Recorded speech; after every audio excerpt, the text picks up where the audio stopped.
So I'm going to give you a very quick overview of the content of our emotion regulation module in the DBT programme.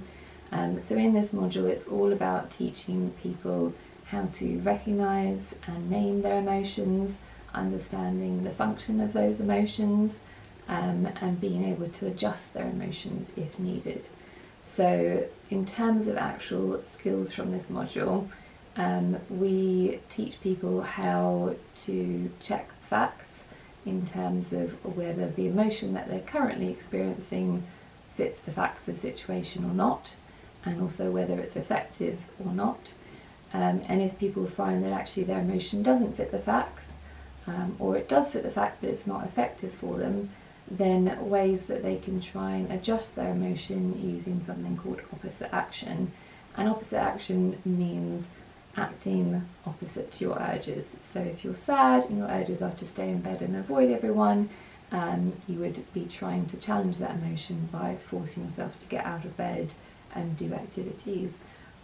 Or if you are feeling a lot of shame, then your urge is probably to hide away and not tell anyone what's happened. And so opposite action would be about trying to share what happened with someone that you trust.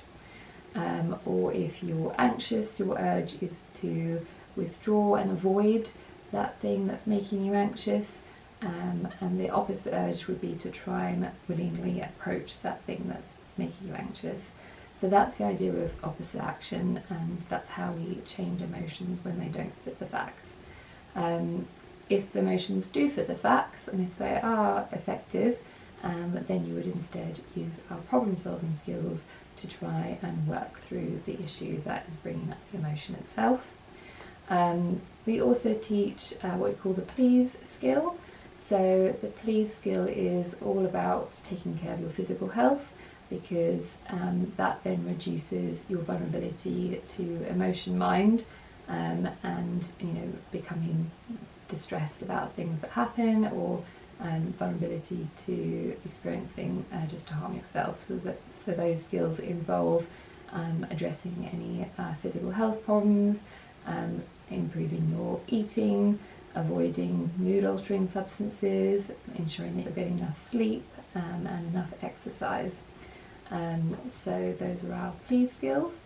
Then we also talk about accumulating positive events, which basically just means building up enjoyable moments in your life.